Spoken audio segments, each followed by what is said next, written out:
moving and shaking going on across the whole league, but it didn't just stop there. It also happened here with the 49ers. John Lynch, you guys made some moves to go get the guys that you guys wanted, but let's talk about some of these day two picks.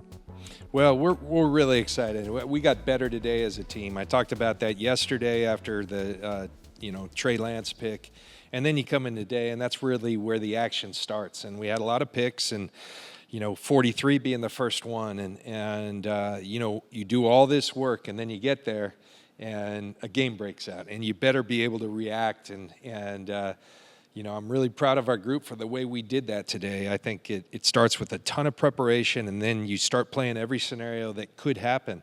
And so that's how you arrive at getting to 43 and saying, you know what, we got a bunch of guys that we like, that we would take at 43, and if they're still there, then let's move back and let's see if we can gain something.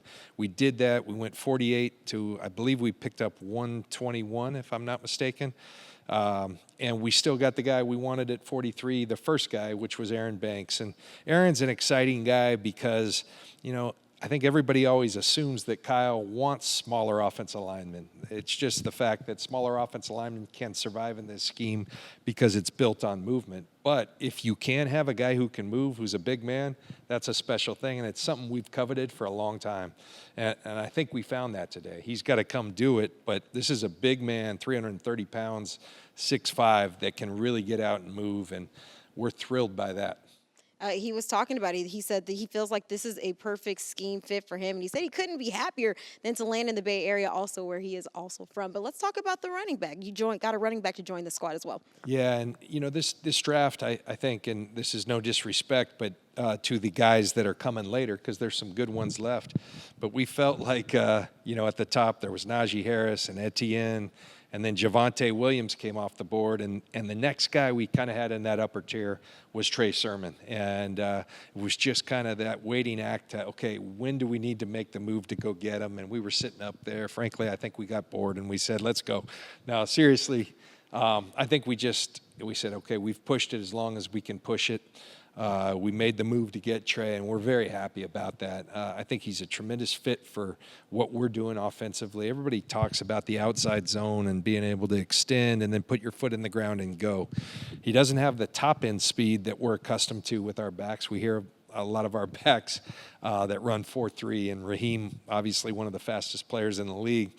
But this guy, in a short area is extremely sudden and quick, and he's a big man. And so, I think there's something to that theme. Bigger guys that can move, and Aaron and Trey certainly embody that. Yeah, and now I want to talk about the defensive player that you guys added in Ambry Thomas. Looking at him and his skill set, how does he fit because you're a defensive guy, how does he fit what you guys like to do on defense here? D'Amico Ryans was saying, hey, I didn't become the defensive coordinator not to have any picks, so he was getting a little impatient. D'Amico's about as good as it gets, and he's a team player. But it was time to invest in our defense a little bit, and corner is a position that we had targeted. Ambry Thomas was a guy that really grew on us throughout the process.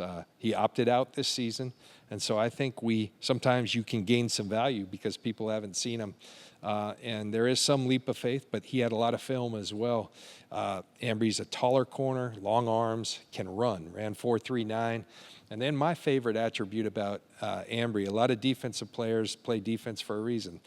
They aren't very good when the ball's in the air. Ambry's a guy who can locate the ball and make plays upon it, and he's very poised when the ball's in the air. So we grew very fond of him. I give Adam Peters a lot of credit, our scouting staff, Ethan Waugh, because they they grew fond of him. Corey Unlin, our defensive back coach, and D'Amico Ryans did a great job in that process.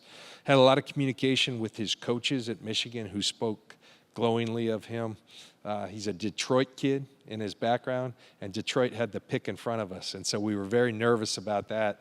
And when they picked another corner, we were, all right, we got our guy. And, when I talked to him, he was very calm. Like the rest of the guys, very emotional.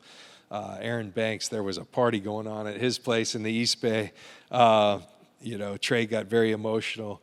Ambry was like a ball in the air, very poised and chill, and I love that. You talk about him and how he can track the ball, and I got a chance to talk to him earlier today, and I said, hey, if you could play any other position on the field, what would it be? And he said he would be a receiver, and I feel like it's those exact traits that you're talking about right now that fit the type of player that he is. But with that, you got your 3 guys here. You have some more picks on day 3 to wrap this draft up with the bubble, because we know there's so much more after that. But what can the 49ers faithful expect on day 3? You know, first of all, as we sat in there in round 3, we're not accustomed to waiting that long to pick. You know, and I said, hey, fellas, you remember, as we're sitting here and taking this long wait, Trent Williams was our 3rd-round pick. And so I think that's a pretty good 3rd-round pick. So 3 third-round picks in my mind today. Now, where do we go from here? We have 3 5s left, and we'll make the best of those.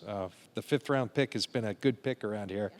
You know, when you're talking about guys like George Kittle, but we laugh about that, but it's also it's an example, a tangible example. You never take these picks lightly. You work till the very end and into free agency, because there are gems there. And so we'll be up here tonight kind of reassessing and saying, okay, where are we at? Who's gone?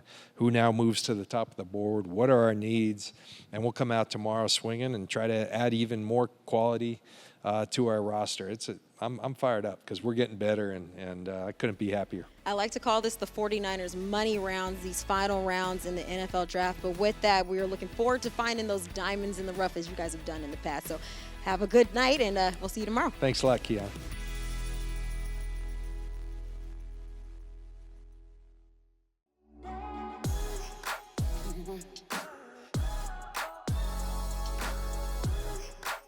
Mm-hmm.